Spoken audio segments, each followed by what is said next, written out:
initialement prévu pour donner la parole ce soir à Bruno Retailleau. Je crois que nous sommes tous un peu perdus ce soir et nous sommes contents de nous retrouver ensemble pour pouvoir vous écouter, entendre ce que vous avez à nous dire sur cette actualité, cette crise que nous sommes en train de traverser. Je vous laisse la parole. Quel est votre sentiment ce soir ? Le sentiment, c'est d'abord la combativité, parce que j'espère que ceux qui sont ici à Paris, que je viens de saluer, mais vous qui êtes réunis dans les ateliers dans toutes les régions de France, j'espère que, même si bien sûr cette défaite aux européennes nous a fait mal, elle nous a blessés.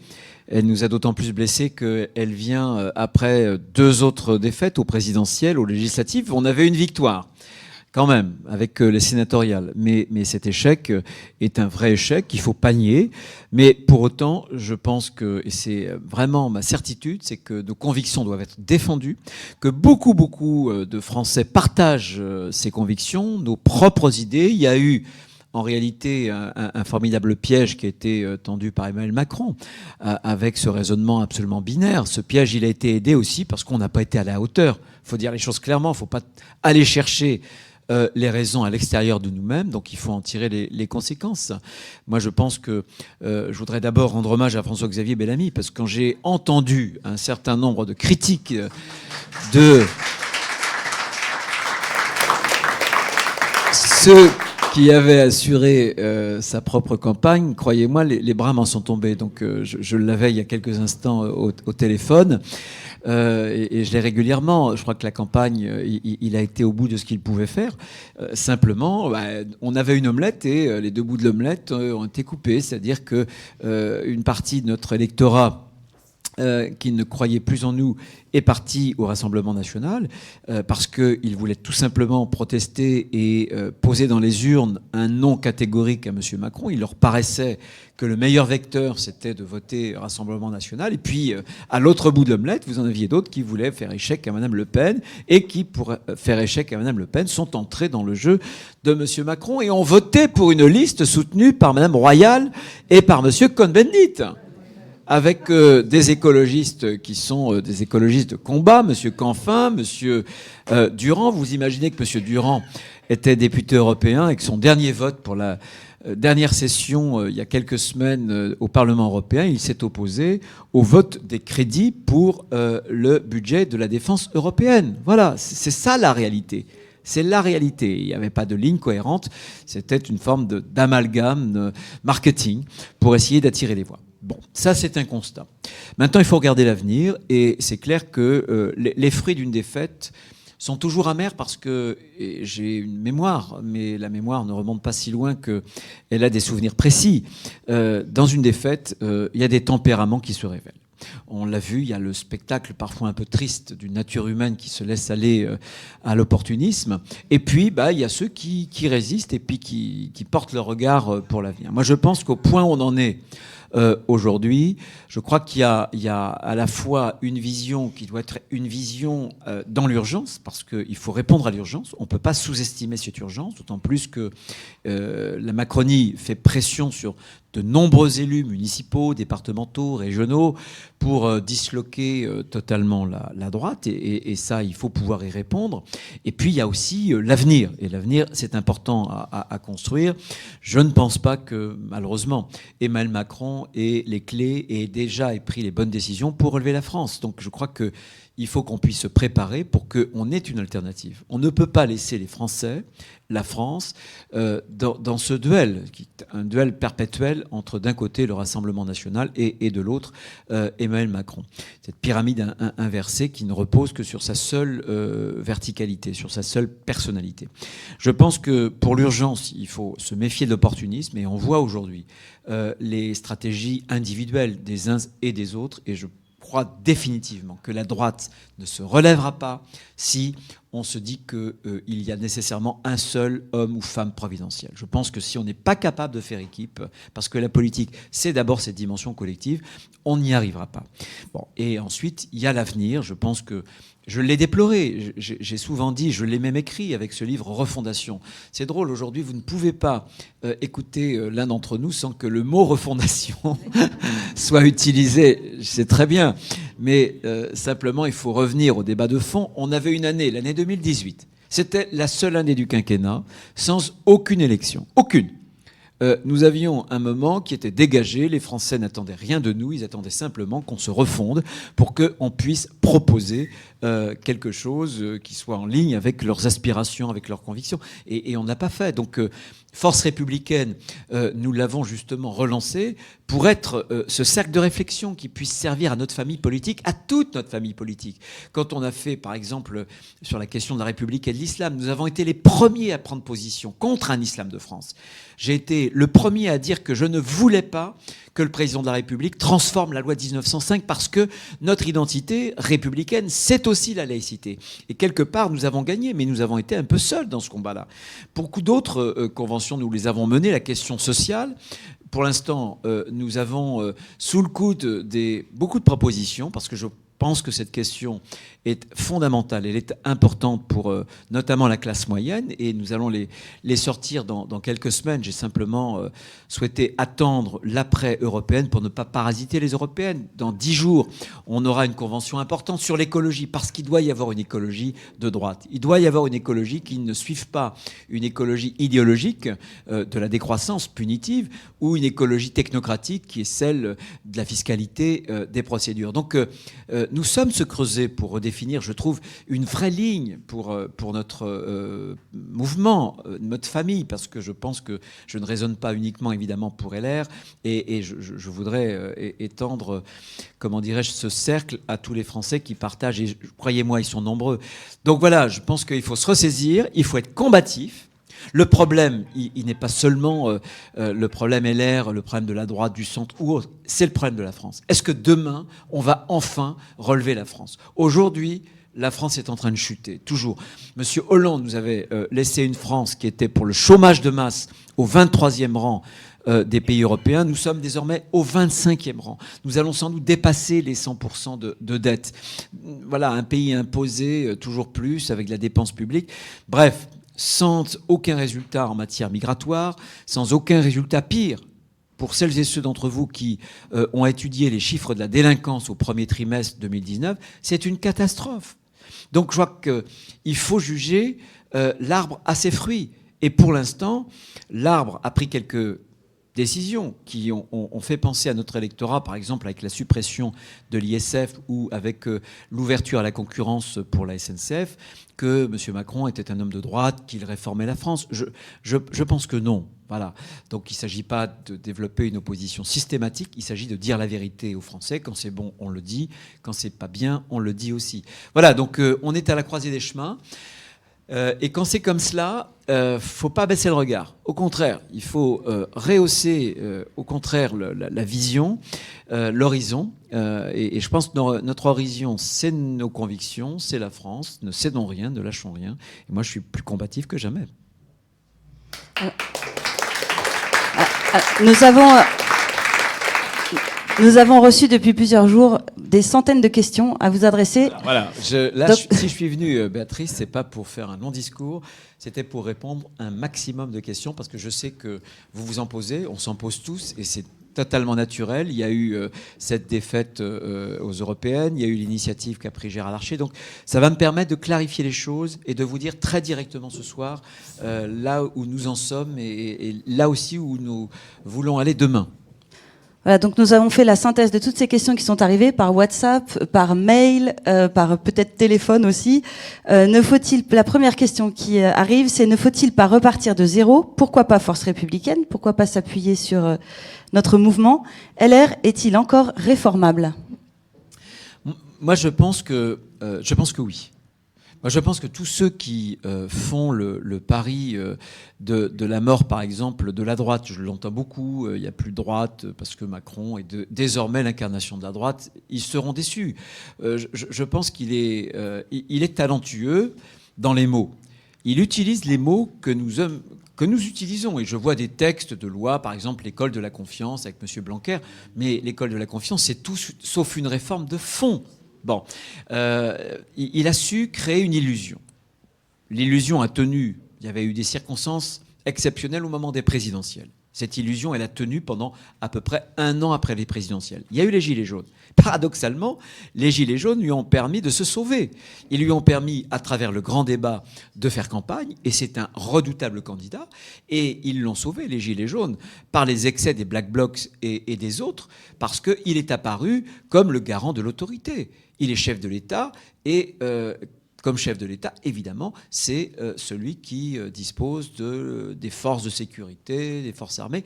Et il y a un côté légitimiste qui l'a fait apparaître comme une sorte de garant contre la chiendie et contre le désordre. Mais je pense que l'illusion, dans quelques mois, se dissipera. Donc il faut qu'on soit prêt. Je pense que beaucoup de Français partagent l'essentiel de nos convictions.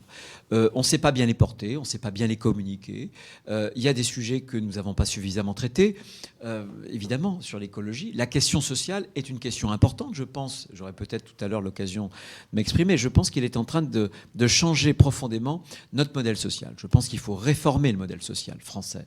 Il doit être réformé, mais je pense qu'on doit le réformer sans le déformer. Bon. Donc moi je pense que LR est une structure. Je pense en revanche que pour que demain LR puisse se prolonger, LR doit changer du sol au plafond. Et il est clair que aussi bien en matière de doctrine, d'idées, pour proposer un idéal français à nos compatriotes, aussi bien dans la méthode d'action, dans la modernisation d'un certain nombre d'outils. Je crois que les grands partis de masse, c'est la raison pour laquelle ceux qui parlent d'un Épinay, par exemple, de la droite, je n'y crois pas, comme François Mitterrand a fait l'Épinay de la gauche en 1971. Pourquoi ? Parce qu'aujourd'hui, les engagements, souvent, ils sont thématiques. On s'engage, par exemple, pour la sauvegarde de la planète. Ou alors, les engagements, ils sont passagers ou ponctuels. On va s'engager pour une présidentielle. On va s'engager pour des européennes. Mais quitte à s'encarter dans un parti de masse, oui, pour une partie de la population, mais bien plus réduite qu'avant. Donc, moi, je pense que LR, au contraire, porte un certain nombre de nos valeurs, mais que LR ne s'est pas réformé. Et là aussi, c'est faute de s'être réformé profondément, faute d'avoir présenté aux Français une véritable alternative, que LR est finalement paru à un certain nombre de compatriotes comme une structure un peu vide, voilà, ou uniquement animée par la guerre des chefs. Donc je crois que moi je suis attaché à ma famille politique et je veux contribuer à travers Force républicaine à rénover de l'intérieur aussi LR, les Républicains. Voilà, moi j'en suis fier et j'ai pas l'habitude de baisser pavillon. En effet, Gérard Larcher a rassemblé plusieurs ténors de la droite autour de lui, autour d'une initiative qui nous propose une convention au mois d'octobre, je crois. Est-ce que pour vous, la droite doit aller plus vers le centre ou est-ce que c'est trop risqué ? Est-ce que ça brouillerait la ligne ? Non, je crois que la droite doit aller plus vers la France. Je pense que la droite a trop parlé à la droite. Je pense que la droite s'est divisée et je pense qu'on n'a pas su incarner cet idéal français dont je parlais. Je crois qu'on cherche la ligne, mais on change toujours de ligne. Vous souvenez-vous, il y a eu les présidentielles, on avait un projet, législatif, on change de projet, ensuite on rechange de ligne, on rechange de projet. Regardez au moment des européennes, le lendemain des européennes, certains qui étaient pourtant derrière François-Xavier Bellamy changent leur veste, retournent leur veste, c'est insupportable. Comment voulez-vous que les Français puissent s'y retrouver ? Bon. Très franchement, alors l'initiative de Gérard Larcher, je sais qu'elle a troublé beaucoup d'entre vous parce que beaucoup de militants se sont dit oh là là, on est en train d'aller finalement vers quelque chose qui serait un grand parti centriste.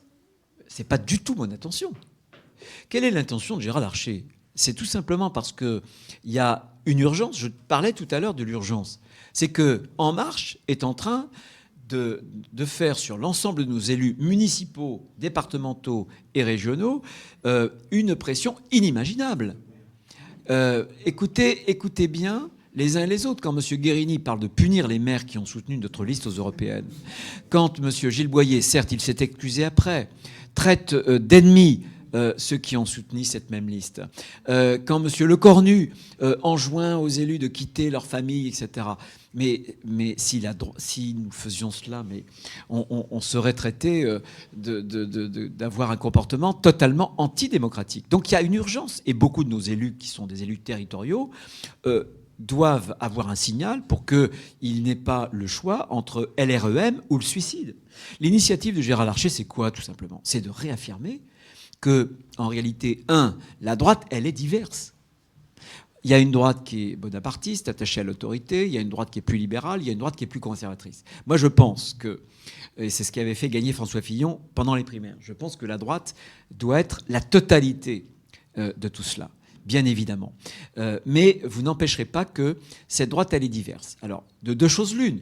Soit on l'assume et on organise cette diversité, parce qu'il y a un archipel de personnalités, il y a un archipel de partis, de micro-partis, de Libre, à Force républicaine, etc. Mais si on refuse d'admettre une diversité de la droite, alors on organise définitivement la division et donc on donne à Emmanuel Macron une assurance vie, une assurance tout risque. Notre propre division étant pour lui la garantie de pouvoir gagner les élections prochaines. Donc cette initiative, c'est une initiative vers les territoires.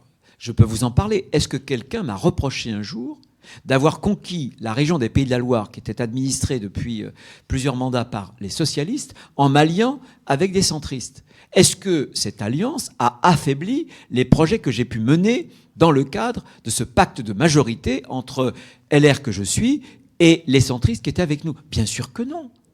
Donc l'initiative de Gérard Larcher, elle ne vise pas à rendre encore plus centriste LR ou moi-même et quelques autres. On ne perd rien de nos identités respectives. Simplement, aujourd'hui, les territoriales, c'est le seul espace de confiance qui reste en France. On ne rebâtira la démocratie française, non pas à partir du national, mais à partir du local. Posez-vous la question, pourquoi est-ce que de tous les hommes politiques, celui qui gagne encore la confiance des Français, c'est la figure du maire? C'est pas la figure du sénateur, du député ou du président de la République, c'est la figure du maire. Donc le territoire, c'est important, parce que le lieu, c'est le lien. C'est pas sur les réseaux sociaux qu'on crée un vrai lien. C'est dans le lieu, c'est dans un enracinement, dans une communauté humaine. Donc cette initiative-là, encore une fois, elle acte tout simplement que pour les prochaines municipales, les prochaines départementales et les prochaines régionales, dans les villes, les régions et les départements que nous gérons depuis des années avec nos amis centristes, on puisse prolonger ces alliances. Pourquoi est-ce qu'on s'amputerait nous-mêmes pour qu'on puisse se donner des semelles de plomb et qu'on accepte par avance notre défaite? Mais ça serait le plus beau des cadeaux qu'attendrait de nous Emmanuel Macron. Donc voilà, c'est encore une fois, non pas la création d'un parti, c'est une alliance. Est-ce que demain ça peut être une sorte de confédération? Je ne sais pas. Mais moi je tiens, et je l'ai redit d'ailleurs dans la réunion qui a duré 3 heures hier, je l'ai redit que je ne crois pas, moi, précisément, à la reconstitution de l'UMP, et je pense qu'il n'y aura d'alliance que si LR, notamment, qui est, si j'ose dire, le vaisseau principal, l'îlot, si je prends encore une fois l'image de l'archipel, mais qui est le point ferme le plus important, je pense que LR doit se relever, parce que sinon, vous pourrez faire les alliances que vous voulez, ça ne marchera pas. Donc les choses sont claires. Il ne s'agit pas d'affadir nos convictions. Croyez-moi, je n'ai pas enduré tant de combats pour aujourd'hui rendre les armes. Au contraire, les armes, on doit les avoir à la main et ne pas reculer d'un pouce. Mais la politique, mes chers amis, ça n'est pas des soustractions, ça n'est pas des divisions. La politique, c'est faire avec des gens différents, avec du multiple, du commun. Ceux qui ne le comprennent pas se condamnent à terminer dans une cabine téléphonique. Donc il faut à la fois organiser nos alliances dans des régions, des départements et des villes que nous gérons ensemble, d'ores et déjà avec d'autres partenaires, et à la fois nous relever comme le parti, non pas centriste, mais central de tout cet archipel de ce que j'appelle la droite et le centre. Est-ce que c'est clair? Parce que si ce n'est pas clair... C'est très clair. Bruno, est-ce que vous pouvez nous dire comment vous pensez combler la fracture qu'il peut y avoir entre la droite et beaucoup de ses dirigeants? Moi, je pense que définitivement, la droite parle trop à la droite. Je pense qu'on consacre trop de temps entre les dirigeants. Moi, je crois qu'il y a cet esprit d'équipe, cet esprit collectif qu'on a perdu. On l'a perdu alors que, quand je parlais de la politique comme du commun, si on n'est pas capable, dans une famille politique, quand on partage des convictions qui sont quand même voisines, si on n'est pas capable de se parler, de s'entendre, de travailler ensemble, comment voulez-vous ensuite rassembler les Français? Donc ça, je pense que ça doit viser toutes ces guerres des chefs. Je l'ai écrit dans mon livre.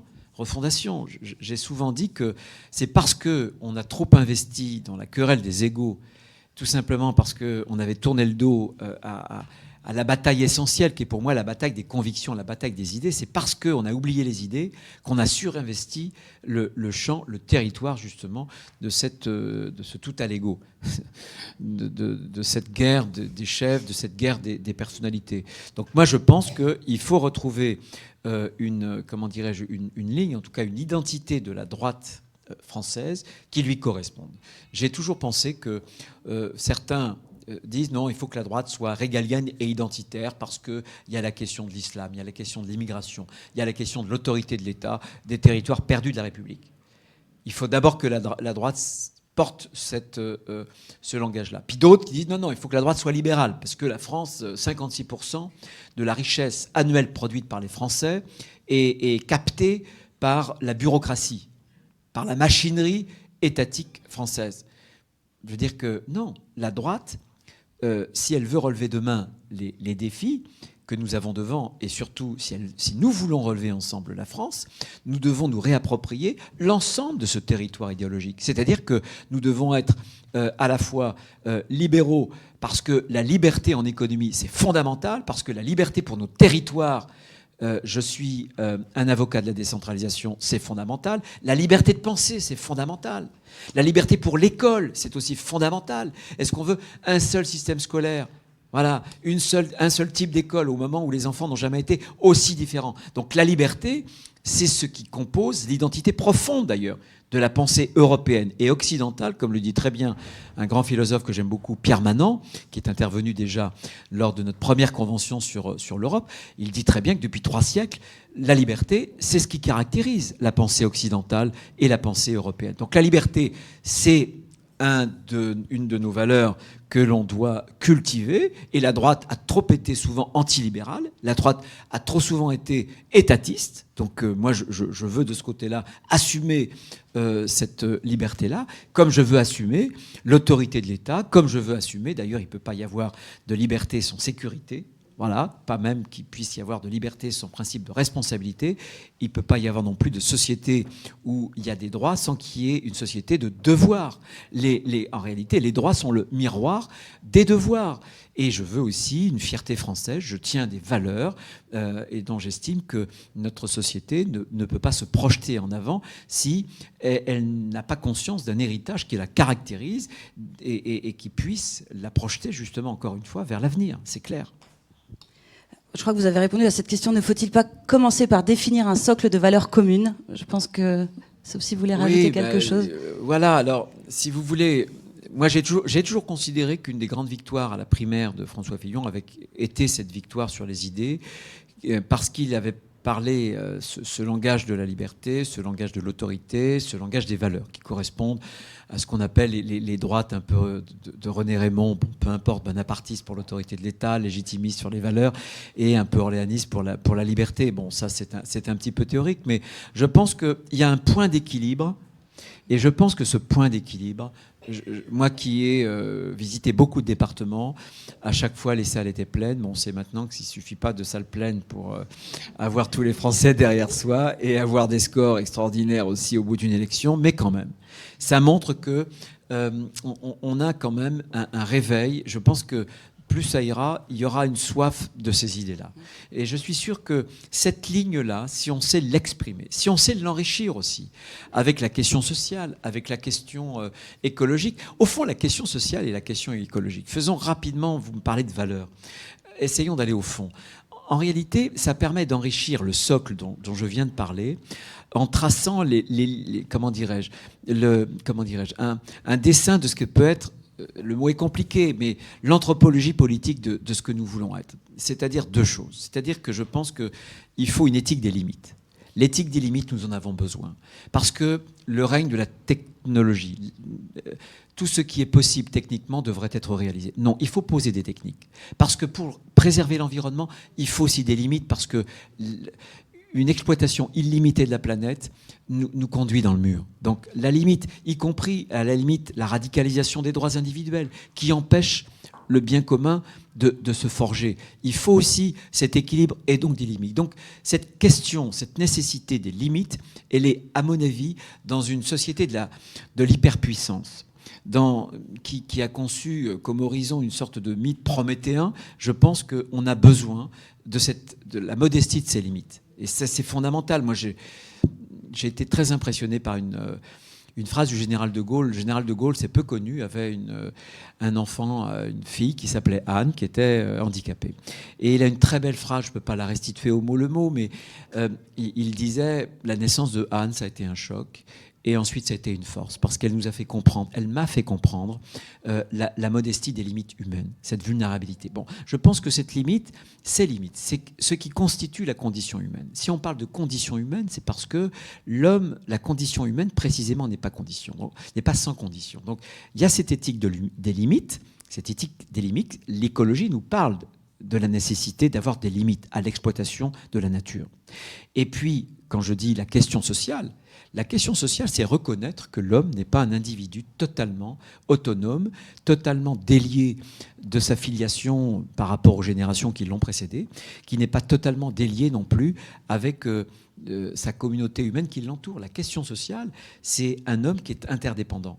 Et je pense que le progressisme conçoit l'homme comme désaffilié de ses héritages et aussi comme un être totalement autonome qui est son propre auto-entrepreneur de son propre projet. Et je pense qu'on a dans la question sociale, dans la question écologique, vous voyez, une anthropologie, c'est-à-dire une conception de l'homme aujourd'hui, parce que la politique doit servir l'homme, qui accepte des limites, de tracer des limites, voilà, une sorte de modestie et non pas d'hubris, de syndrome de la toute-puissance, en même temps que cet homme, c'est non pas un individu, mais une personne. C'est-à-dire qu'elle s'enracine dans une communauté, dans une généalogie, et nous vivons dans un monde qui est plus vieux que nous, mais que nous devons prolonger. Pas question de le conserver tel qu'il est, évidemment, parce qu'il revient à chaque génération de réengendrer le monde, bien sûr. Mais on le prend tel qu'il est, et avec un regard, comment dirais-je, à la fois respectueux et le souci de le porter vers l'avant sans le défigurer, bien sûr.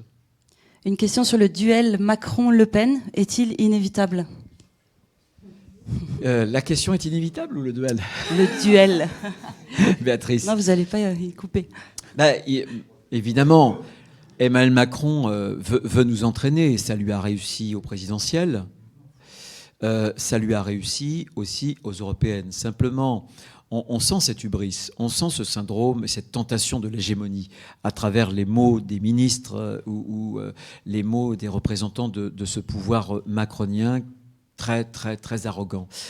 Simplement, ce que je veux redire, c'est qu'il y a 8 Français sur 10 qui ont voté, mais qui n'ont pas voté pour la liste de Madame Loiseau.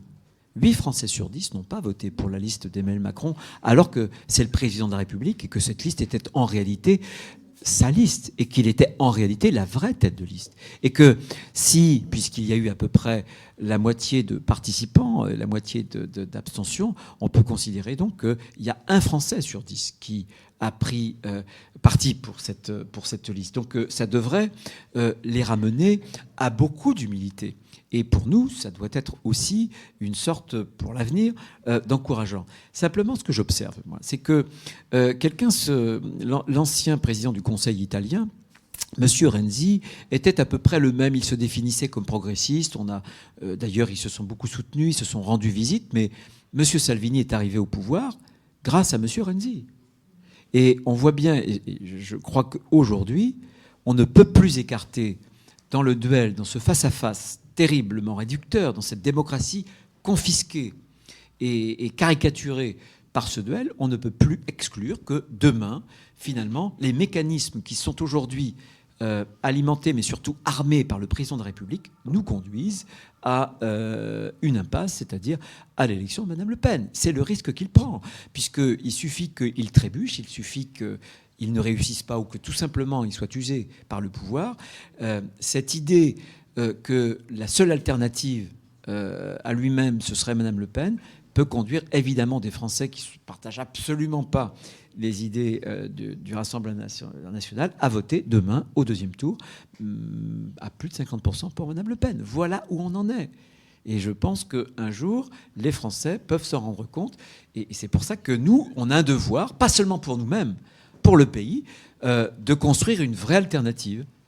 Une alternative qui soit à la fois sérieuse, enracinée dans nos convictions, mais qui porte aussi un regard et qui projette la France vers l'avant. On ne peut quand même pas rester un des pays à la traîne de tous les pays d'Europe. La France devrait occuper les tout premiers rangs au niveau européen. Et je pense qu'un des grands projets français, ça doit être de faire en sorte que la France redevienne un des tout premiers pays, un des 2 ou 3 premiers pays européens, et que, enfin, en France, une famille très très modeste ne mette pas 3 générations, comme elle pouvait le mettre pendant les 30 Glorieuses, à s'élever à un niveau moyen.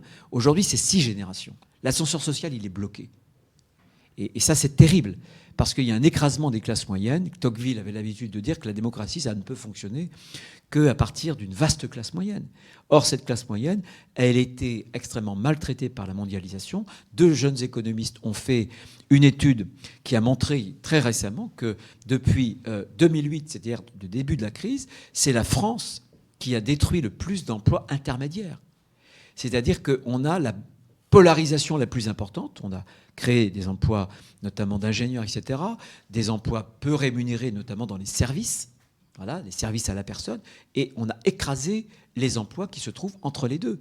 Donc on a un marché du travail tiraillé par le haut et en bas, en termes de salaire, en termes de hiérarchie, et une classe moyenne qui est la grande victime des politiques économiques qui ont pu être conduites. Donc je crois que là-dessus, on a quelque chose à dire.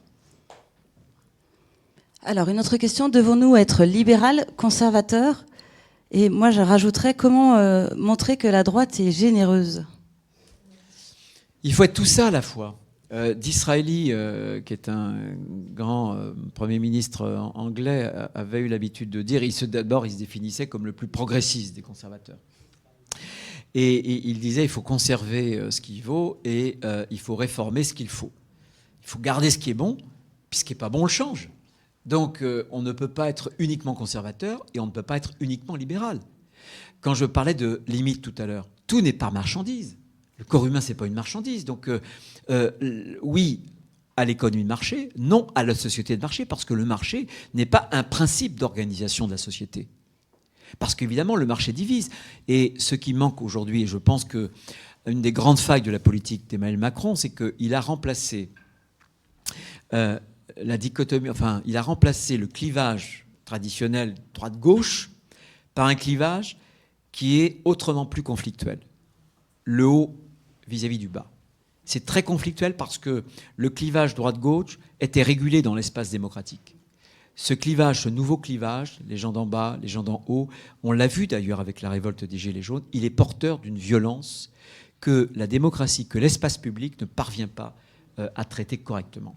Donc moi je pense qu'il faut bien sûr être libéral, parce que franchement, en France, encore une fois, on est numéro 1 pour les impôts, numéro 1 pour la dépense publique, et par exemple pour le travail, là aussi, on a, sur la question du travail, on est un des pays dans lequel la durée du travail, pendant, que ce soit hebdomadaire, mais surtout pendant une vie, est la plus brève. On peut pas. Là aussi, on a menti aux Français. On a dit aux Français, vous allez travailler avec les 35 heures, vous travaillerez moins, et on maintiendra votre niveau de vie, et on maintiendra surtout votre modèle social. Eh bien, moi, je pense qu'il faut dire aux Français, on ne peut pas leur dire seulement le sang et les larmes. Ce que disait Béatrice, il faut aussi de la générosité, je pense que c'est fondamental. Mais, par exemple, sur les retraites, si on prend cet exemple-là sur la partie de la liberté, moi, je pense que la réforme des retraites à point, le point, ça peut être la meilleure ou la pire des choses. C'est un système de calcul. Mais si demain, vous ne poussez pas progressivement l'âge de la retraite à 65 ans, eh bien, vous allez paupériser nos aînés, tous ceux qui sont retraités. Pourquoi est-ce que Emmanuel Macron a tapé sur les retraités, notamment en désindexant la CSG? Tout simplement parce que pendant la campagne, il avait dit « je ne bougerai pas, je ne toucherai pas à l'âge légal de départ en retraite ». Nous, ce qu'il faut proposer, c'est du gagnant-gagnant. Qu'est-ce que ça veut dire, le gagnant-gagnant? On ne peut pas dire uniquement « faut travailler plus, c'est 65 ans parce qu'il faut courber les chines, et depuis qu'on a quitté le paradis terrestre, on est condamné, je veux dire, à une histoire qui est tragique. » Non. Simplement, on dit aux Français, voilà, qu'est-ce que vous préférez? Parce que finalement, on a le choix. À la limite, on peut faire même un référendum. On a le choix en disant on ne bouge pas l'âge légal de départ à la retraite, sauf qu'il va y avoir un problème. Quand M. Mitterrand a pris la décision d'abaisser de 65 à 60 ans, la durée de vie était de 74 ans. Aujourd'hui, elle est de 83 ans. On va avoir de moins en moins de cotisants, d'actifs, pour payer les retraites de nos anciens. Donc il y aura un appauvrissement. Donc, ok, on ne bouge pas l'âge de départ à la retraite, mais à ce moment-là, on le paye. Ça veut dire que demain, les retraités perdront en pouvoir d'achat. Ils ne pourront plus aider leurs enfants ou leurs petits-enfants. On ne pourra pas augmenter les toutes petites retraites. Pas ce que propose M. Macron. Le minimum vieillesse, pas seulement le minimum contributif. Bon. Par exemple, la pénibilité. Il y a des gens qui sont cassés à 60 ans parce qu'il y a une pénibilité. Eh bien, le fait de repousser progressivement l'âge à 65 ans, ça vous permet tout ça. Ça vous permet de garantir le pouvoir d'achat. Ça vous permet de tenir compte de la pénibilité. Ça vous permet d'augmenter les petites retraites. Et ça vous fait 20 milliards d'euros d'économie par an. Vous vous rendez compte ? 20 milliards d'euros d'économie par an. C'est une des clés pour traiter de la dépense publique. Donc c'est du gagnant-gagnant. Et je pense qu'il faut être capable, sur les 35 heures, de concevoir un système. Je suis en train d'y réfléchir pour dire aux Français, voilà, on va assouplir. Il faut pas, je pense que la durée hebdomadaire n'est plus le bon cycle économique, c'est sans doute l'annualisation, mais sans doute qu'il faut réussir à décharger, désocialiser, défiscaliser pour que tout le monde soit gagnant, l'entreprise et le salarié. Si on propose un contrat social aux Français, où le travail va effectivement payer plus. Ça me rappelle un slogan d'un ancien président de la République, effectivement on gagnera. Donc il faut être libéral. Il faut aussi conserver ce qui vaut. Bien sûr, moi je tiens à ce qu'il y ait un patrimoine français, qu'on le garde, cette fierté française. Parce que personne ne peut se projeter en avant dans l'amnésie. Voilà. Vous savez, toutes les grandes puissances aujourd'hui, qui sont des puissances émergentes, de la Chine à la Turquie, à l'Iran, etc. Toutes ces grandes puissances projettent précisément leur puissance parce qu'il y a une fierté. Elles ont la conscience de leur identité, de leur civilisation. Donc, ce sont des points qui sont importants. Voilà. Mais cette question sociale, cette question écologique, cette question de la générosité avec notre planète pour les futures générations, la générosité aussi avec les plus vulnérables, c'est fondamental. Je pense que là, on doit faire des progrès. Je pense qu'on n'a pas suffisamment travaillé sur ces points-là. Moi, pendant la campagne présidentielle, un des grands regrets que j'ai eus, avant que les affaires nous soient tombées sur la tête, avec tout ce qui s'en est suivi, ça a été les polémiques sur la sécurité sociale. On a maltraité le problème. Faut le dire vraiment. Moi, je suis attaché à l'exercice libéral de la médecine. Évidemment, je ne la remets pas en cause. Mais sur la sécurité sociale, là aussi, il y a des questions de financement qu'il faut traiter. Les retraites, par exemple, on a une médecine qui est beaucoup trop bureaucratisée. Ben voilà, si on donne une vraie liberté, si on paye un peu mieux nos médecins, notamment généralistes et libéraux, ben voilà, on attirera plus de jeunes, tout simplement. Ça me paraît vraiment tellement naturel. Un autre sujet dont on n'a peut-être pas assez parlé à droite aussi, la droite ne dit rien sur l'international, les grands enjeux mondiaux. Où est passée la vision gaullienne ? Ah bah je sais, en tout cas, moi j'ai toujours indiqué que si on est attaché, je parlais d'identité. Bah, moi je pense par exemple la sécurité sociale est constitutive de notre identité. Donc parce que quand le général de Gaulle invente avec d'autres la sécurité sociale, c'est une institution de la démocratie. C'est simplement pour dire aux Français que nos destins sont liés, quels que soient les salaires. Eh bien, par exemple, chacun contribuera selon ses moyens et chacun recevra selon ses besoins. Aucun Français ne doit mourir d'une maladie parce qu'il n'a pas d'argent pour se soigner. C'est ça la sécurité sociale. C'est au-delà de faire face aux accidents de la vie, c'est de dire à chacun d'entre nous que nous sommes un peuple, un seul peuple. Bon. Donc, il y a quelque chose qui constitue notre identité. Mais le regard que nous portons sur le monde, c'est aussi constitutif de l'identité française. Nous sommes, puisque nous parlions avec un ami sénateur, Pierre Frogier, puisque en Nouvelle-Calédonie, notre famille politique a connu un grand succès. Bon. Par exemple, c'est la grande province sud où l'essentiel des habitants, où l'essentiel de l'économie se trouve, est désormais présidée par Sonia Backès, qui est de notre famille politique, etc. Bon, et c'était pas le cas précédemment. Pierre me disait, ce caillou-là, la Nouvelle-Calédonie, c'est un bout de France tout là-bas, à l'Est, alors qu'aujourd'hui, on voit bien que le monde se déplace de l'Atlantique au Pacifique. Et on voit bien les visées chinoises. Donc le fait que nous ayons le deuxième domaine maritime mondial, juste après les États-Unis, le fait que nous ayons une histoire qui nous a porté vraiment pratiquement sur tous les continents du monde, être français, c'est prendre soin du monde, c'est d'avoir une vision du monde, tout simplement parce que la France, la parole de la France, elle doit être non alignée. C'est la vision gaullienne, et c'est la voix des hommes qui n'en ont pas. C'est ce que disait le général de Gaulle. Je l'ai expérimenté, je vous l'ai sans doute dit avec beaucoup d'émotion quand je suis allé en Irak, quand en août 2014, quelques semaines après que le califat ait été proclamé par M. al-Baghdadi, je me trouvais à Erbil, j'ai assisté à cet exode avec ces mamans dont les adolescentes avaient été arrachées pour être vendues sur le marché aux esclaves de Mossoul. Et quand mon traducteur traduisait en disant que j'étais français, je vous assure que j'ai vu ces petites lumières chez des Irakiens qui n'auraient jamais été capables de situer la France sur une map monde, mais le mot France, le mot français pour eux était symbole de liberté et d'espoir. Parce qu'ils savaient que la France était quelque part dans le monde un pays qui portait cette bannière. Moi, je pense que ce qui fait la force de la France, c'est de ne pas être aligné. On s'est fait éjecter, par exemple, sur la Syrie. On s'est totalement aligné sur les Américains. On a eu une politique vis-à-vis de la Russie qui est absolument contre-productive. Il faut bien sûr reprendre le dialogue en Russie. Dire que Poutine fait tout bien, évidemment que non.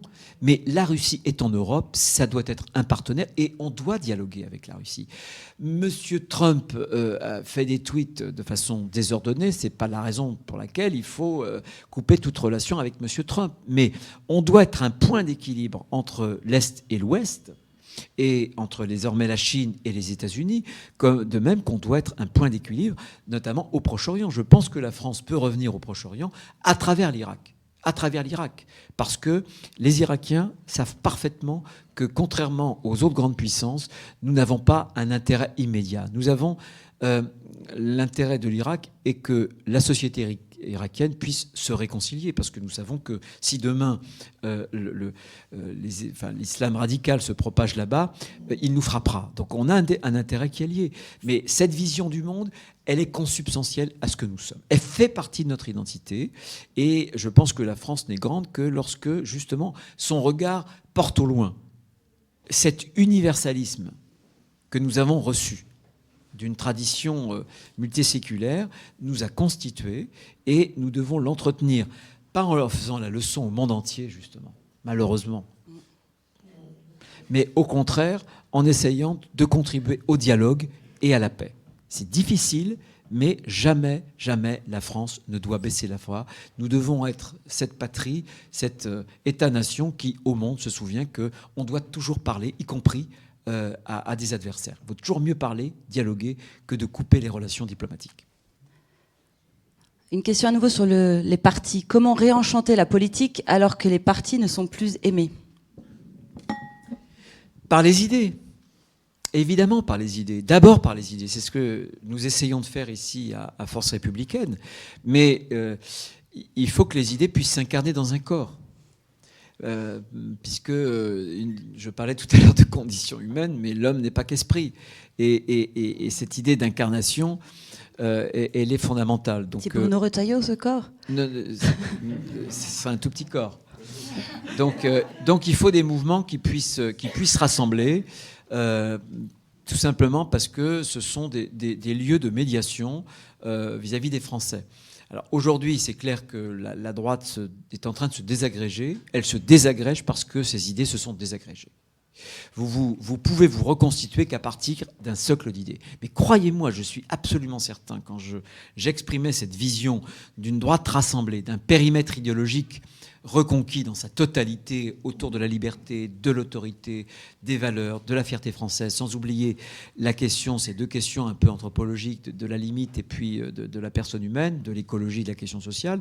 Je pense, croyez-moi, on peut convaincre certainement plus de 25 à 30% de Français. Mais il faut travailler, il y a un discours à rénover, il y a quand même une question. C'est qu'on aurait dû sentir venir quelque chose, c'est que les jeunes nous ont quittés. Alors moi, je ne fais pas de jeunisme. Je pense que la jeunesse n'est pas un continent à part et je ne découpe pas la France en fonction des générations.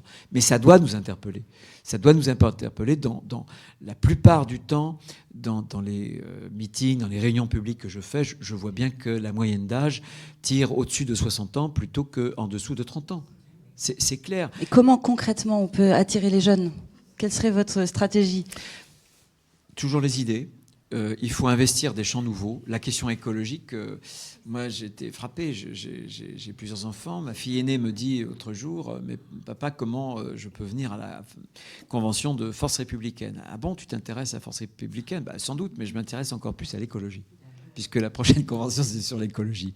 Donc je ne vois pas pourquoi. En plus, comme président de région, comme président de département, on a des réalisations concrètes. Très, très concrète. En Vendée, on a réussi, alors qu'on a un boom démographique, en 12 ans ou en 15 ans, alors qu'il y avait de plus en plus de Vendéens, alors qu'il y a un dynamisme économique avec l'agroalimentaire qui utilise beaucoup d'eau, eh bien, grâce au civisme des Vendéens, grâce à des mesures, on a économisé l'équivalent de la contenance en eau potable de 2 barrages. Voilà, on est le département qui trie le mieux, qui organise le mieux l'économie circulaire. Donc on a à notre actif des réalisations. Ce qui est terrible, c'est que les écologistes ont souvent rien en termes de réalisation. Ils parlent de façon docte et idéologique. Voilà. On a, nous, un certain nombre de choses qui ont été faites sur le terrain. On ne sait pas les conceptualiser, on ne sait pas les mettre en valeur. Donc je pense, moi, que la jeunesse, on doit d'abord être ferme sur des idées. Je pense que la jeunesse ne veut pas d'eau tiède. La jeunesse, c'est le moment de l'enthousiasme. C'est pas le moment de la résignation. Donc je pense que tous ceux qui croient que c'est en affadissant nos convictions qu'on gagnera le cœur ou les esprits des plus jeunes, moi je pense qu'ils se trompent. Ensuite, il y a des thématiques qui sont fondamentales parce que, et c'est normal, ils ont plus d'avenir devant eux qu'ils n'ont de passé derrière eux.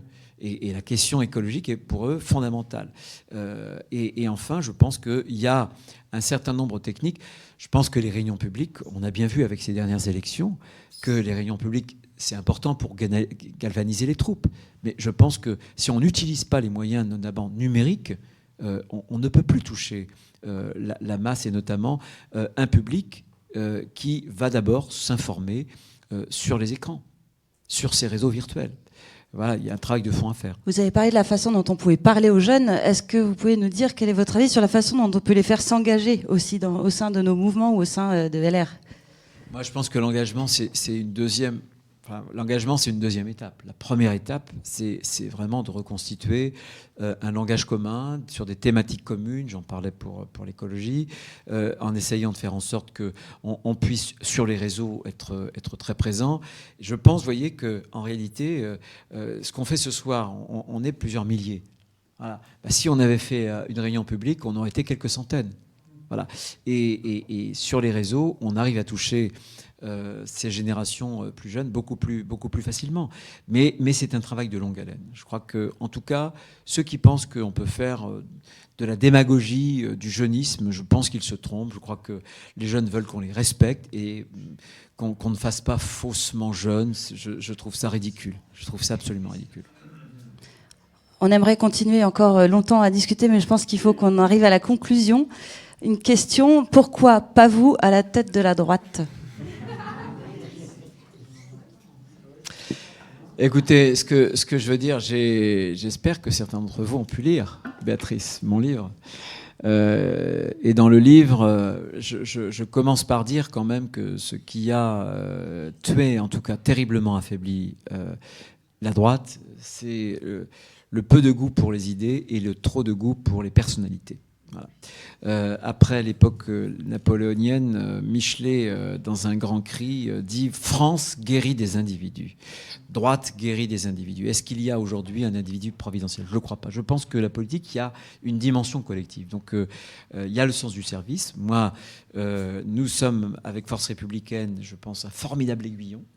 et il faut jouer ce rôle à fond. Je vais m'investir dans les semaines, dans les mois à venir, dans la reconstruction de ma famille politique, parce que je pense que si on n'a pas le droit d'être sur un Aventin, on n'a pas le droit de se dire, voilà, moi, je n'ai pas les mains sales parce que je ne mets pas les mains dans le cambouis. Évidemment, ça c'est la solution de facilité. Mais comptez sur moi, je m'engagerai par les meilleurs moyens qui me seront donnés ou auxquels je penserai dans ce combat, parce que si personne ne s'engage au point où on en est, une famille politique peut disparaître. C'est pas le plus important.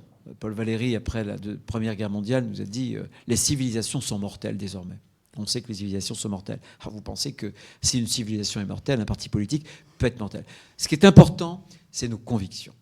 Et je pense qu'au-delà des structures, il faut trouver la meilleure forme, la meilleure structure pour faire vivre ces convictions, cette ligne politique, dont je sais qu'elle peut être partagée par beaucoup de Français au-delà des seuls adhérents, au-delà des seuls militants.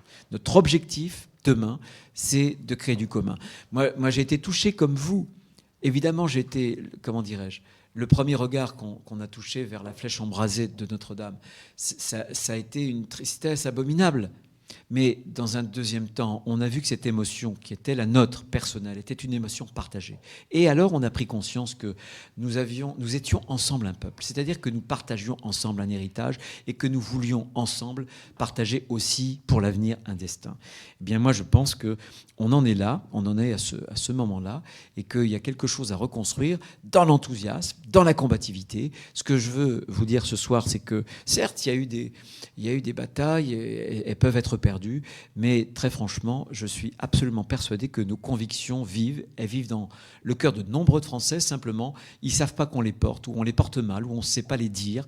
Et c'est les mots, c'est les techniques, c'est aussi les projets qu'il faut aujourd'hui essayer de formater, en tout cas de formuler, pour que, à nouveau, on puisse enthousiasmer et faire en sorte qu'on embrase non pas Notre-Dame, mais vraiment le cœur et les esprits des Français. Merci en tout cas. Merci Bruno, merci pour votre énergie.